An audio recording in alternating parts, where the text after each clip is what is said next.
Ladies and gentlemen, boys and girls, honored members of the American Legion, friends and family from so far and so near, residents of Borrego Springs. We especially appreciate our members of the law enforcement who are here, and those who have military as well. And to the honorable and sagacious judges, good-looking, intelligent, not prone to bribery, following the rules every step of the way. Ladies and gentlemen, I'd like to especially recognize the members of the Anza Borrego Desert State Park Endangered Species Breeding Program. We certainly appreciate all the work they're doing with the horny toads. My name is Michael Johnson. You might have recognized me from years past. 2 years ago, I told the mighty tale of Peg-Leg Smith and the desert pupfish.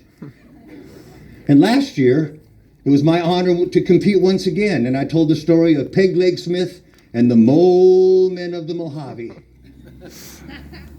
And I was very surprised, because I was speaking truth, every single word. Uh-oh. And the judges somehow did not deny me for my truthful ways. I should have been rejected immediately, but somehow they forced me to win. And ladies and gentlemen, ever since I've won the last 2 years of the Peg-Leg Smith Liars Contest, which we know is the oldest storytelling contest in the western United States, with origins going back to 1916. I knew I had to come back one more time. Because, ladies and gentlemen, after I won twice the contest, the honorable contest, my life completely changed. Suddenly I was a celebrity. Everybody knew me, and I couldn't go anywhere without people recognizing me. I went into Carly's one day. And sure enough, someone came up to me and says, "Are you the liar?" And I had to say, "I don't know, did we date on Tinder a couple years ago? I couldn't remember." I was even out hiking on a trail over by Palm Canyon, looking for Peg-Leg's gold, of course. And all of a sudden, a skunk came out onto the trail, looked up at me, in a pensive way, of course, and said, "Are you the liar?" And I go, "Well, yes, I am, little fella. Why do you ask?" He goes, "Well, I'm curious. Where do you get your inspiration for those tall tales?" And I told the skunk, "Well, you know, sometimes I just trust my instinct to do that."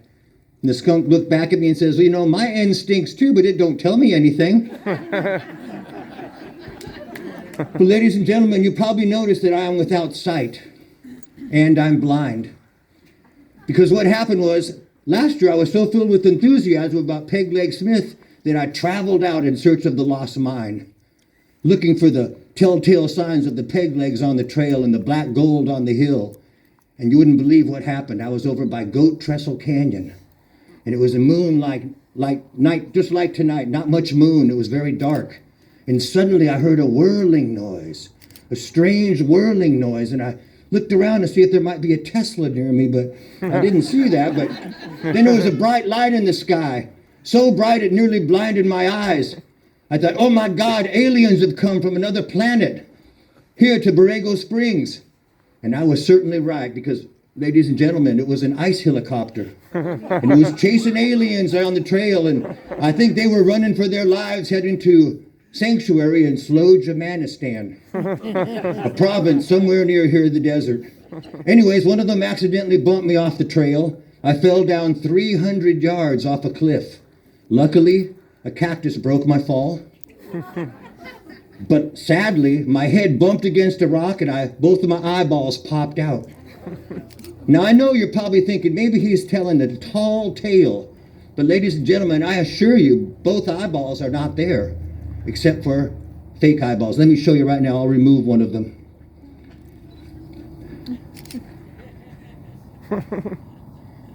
There it is, ladies and gentlemen. the eyeball. I'm saving up for a glass eyeball. Oh, shucks. Sister, by the way, ladies and gentlemen, let me introduce you to my associate here.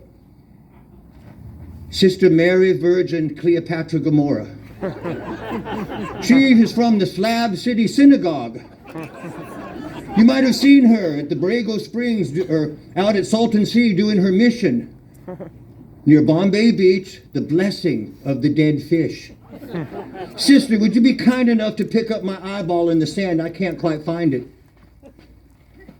Oh, yeah. Good. Yeah, looking good. Hold on. Let me get it back here. Let me see if I can. Did it go back? Well, it doesn't matter much, ladies and gentlemen, because I'm here to tell you how my life changed so much from the Peg Leg Smith contest. Suddenly I was blinded, and I knew I had to find a new path of life, and I decided perhaps I should go into music. So I composed a song, the Ballad of Peg Leg Smith. And this song was so fantastic, I immediately took it to the Rolling Stones, thinking it would be perfect for their next album. Sadly, they didn't take too kindly to me. Keith Richards found out I was dating his grandmother. When they found my lower denture in her electric wheelchair, they tossed me out. So I thought, I'm going to take this to somebody more modern, more contemporary. So naturally, I went to Lady Gaga. Because I thought perhaps I could help her career out and help her become more well-known. So I took the song and I thought, I'm going on tour for sure. Perhaps as a co-singer. So I had my bags all packed. I was ready to go. Of course, then the restraining order arrived and I decided not to. But ladies and gentlemen, the song I have composed is called The Ballad of Peg Leg Smith. And I would like to sing that ballad for you right now. The song is to the accompaniment of the Beverly Hillbillies theme song, which, looking into this audience, I believe many of you saw in prime time. Ladies and gentlemen, here we go. Hold on, sister. I need a little drink here to wet my whistle.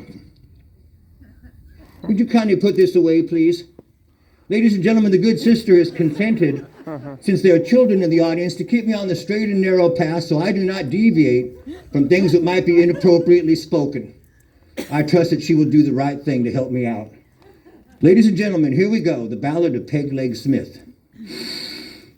This is the story about Peg Leg Smith, a liar and a cheater and a famous local myth. When folks wanted treasure, he would sell them an old map. But if they lost their money, he didn't give a crap. Peg Leg Smith was born in 1801, got his food from the barrel of a gun, headed out west to become a mountain trekker.